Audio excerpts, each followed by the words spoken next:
प्रिय आंगनवाड़ी बहनों तथा उनके साथ आए प्रिय अभिभावकगण, यहाँ हमारी सुरक्षा में लगे चौकी इंचार्ज सहित सभी प्रशासन के साथी, हमारे एलआईयू के साथी, आईबी के साथी, इंटेलिजेंट के साथी, हमारी बात सरकार तक पहुंचाने के लिए यहाँ उपस्थित लगातार कवरेज कर रहे हैं।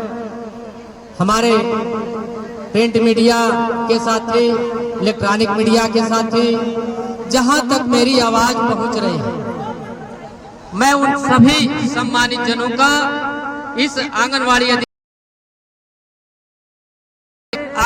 बहनों की तरफ से सबका मैं हार्दिक अभिनंदन, वंदन और स्वागत करता हूं।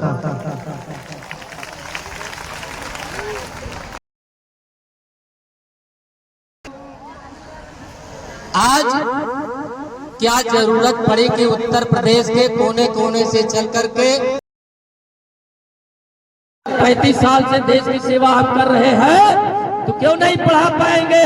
मेरा पेट तो भरो योगी जी, फिर मेरे हैसियत को देखना, मेरे बुलंदी को देखना कि मैं काम कैसे करता हूँ। पता चला मुझे आधे पेट खाना दे करके, आधे पेट कपड़ा दे करके मैं तो कुपोषित हो रही हूँ, इसी उम्मीद पर कि सरकार कल सुनेगी, लेकिन मेरे बच्चों का भविष्य खराब हो रहा है, मेरे परिवार का भविष्य खराब हो रहा है, इसलिए हम भविष्य खराब होते अब देख नहीं सकते। जब तक मुझे शासकीय कर्मचारी का दर्जा आप नहीं दोगे, तब तक सड़क से लेकर सदन तक संघर्ष करने का काम हम करेंगे न बहनों। मैं यहाँ प्रशासन के लोगों को बता देना चाहता हूँ, मुझे परमिशन नहीं दिया जा रहा था, मैं बहुत परेशान हूँ। जब हम लोगों ने आवेदन कर दिया कि मुझे परमिशन चाहिए, उत्तर प्रदेश के समस्त जिलों से आंगनवाड़ी बहनें आ रही अपने मांगों को लेकर के, यहाँ के चौकी इंचार्ज महोदय मुकेश पाल जी ने रिपोर्ट लगा दिया, अनुमति नहीं दी जाती है। बताइए, मैं पूछना चाहता हूँ आज अपने चौकी इंचार्ज साहब से, आप हमारे भाई हैं, लेकिन आपने ऐसा धोखा क्यों किया?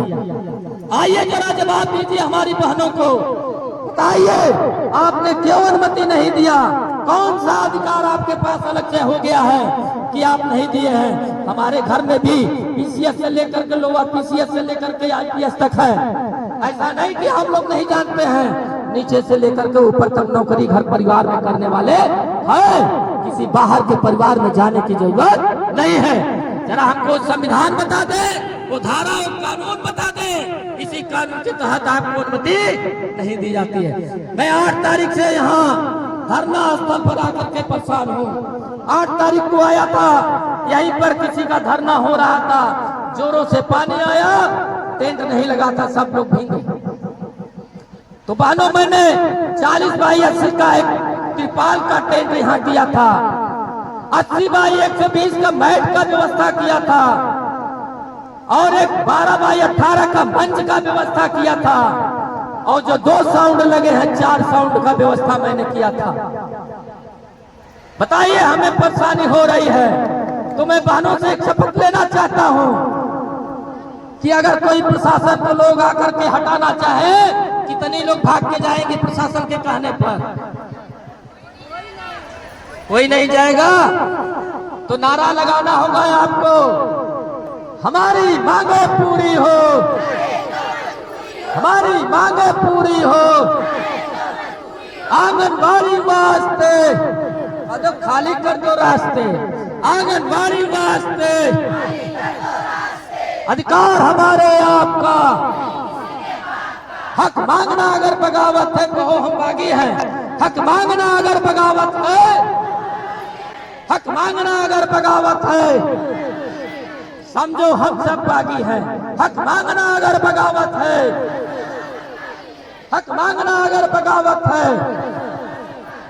साथ ही 2 लाइन और कह करके मैं अपनी बातों को विराम दूंगा, क्योंकि आगरा में एक घटना घट गया है, विभाग के लोगों के भ्रष्टाचार की वजह से। उस संबंध में 2 लाइन मैं आप लोगों को बताना चाहूंगा। इस मांग पत्र के माध्यम से, इस अखबार के माध्यम से मैं सरकार तक अपनी बात पहुंचाना चाहता हूं कि हमने मांग किया है सरकार से कि धरने को संबोधित करते हुए जनपदों से आए जिलाध्यक्षों एवं पदाधिकारियों ने देश और प्रदेश सरकार से गुहार लगाई कि आंगनबाड़ी महिलाओं के साथ हो रहे नाइंसाफी को रोका जाए।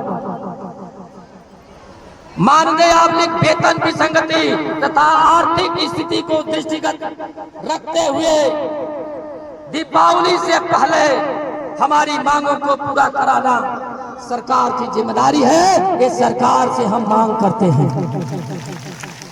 हमारी आर्थिक स्थिति देख लीजिए और मानदेय की विसंगति को देख लीजिए, कितना अंतर है। क्योंकि एक मजदूर की एक दिन की मजदूरी 400 रुपया मानी जाती है।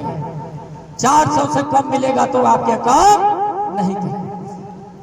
तो इन दोनों चीजों को देख करके दीपावली से पहले देश और प्रदेश की सरकार हमारा मानदेय बढ़ा दे, अन्यथा हम विधानसभा के सड़कों पर जाने के लिए मजबूर होंगे। इसकी पूरी जिम्मेदारी शासन और प्रशासन की होगी। साथ ही दूसरा हमने मांग किया है, विभाग में जो बड़े पैमाने पर भ्रष्टाचार होता है, अंत में कार्रवाई किसके ऊपर होती है? कार्यकर्ता के ऊपर। बताइए, गड़बड़ी कोई और करे, भ्रष्टाचार कोई और करे और सजा कौन भुगे? आंगनबाड़ी, जिसका जीता जागता उदाहरण नहीं आज साक्ष्य है कि आगरा में हमारी 2 आंगनबाड़ी बहनें जेल में हैं। ये विभाग वाले और जिला आपूर्ति विभाग वाले मिलकर के राशन के दुकानों से गेहूं चावल उठा करके जो जिला आपूर्ति अधिकारी सुशीला अग्रवाल थी आगरा में, अपने भाई को ठेका दे रखी थी। सभी कंट्रोल वाले से छपे इकट्ठा करो, उसे ब्लैक करो। ये आदत बिगड़ते बिगड़ते उनके भाई की आदत यहाँ तक बिगड़ गई। डीपीओ से मिलकर के, सीडीपीओ से, सुपरवाइजर से मिलकर के पुष्टाहार भी खरीदारी करवा करके भिजवाना चालू कर दिया। तभी आगरा में उनके गोदाम पर गेहूं चावल बाजरा ज्वार के साथ साथ दाल तेल दलिया भी मिला है, जिसके कारण हमारी 2 आंगनबाड़ी कार्यकर्ती जेल में है और 13 आंगनबाड़ी कार्यकर्ती और सहायिकाओं की सेवा समाप्त हो गई। बताइए हमारी क्या गलती है? जब वहां के संगठन के लोगों ने दबाव डाला, धरना दिया, तब जाकर के सीडीपीओ सुपरवाइजर डीपीओ केवल निलंबित मानते हैं, उनको सेवा से बर्खास्त करिए। और हमारे आंगनबाड़ी को आपने जेल में भेजा है, मैं मानहानि करूंगा कि उनका मुआवजा करिए। बिना जांच किए किस आधार पर आपने मुझे जेल में भेज दिया?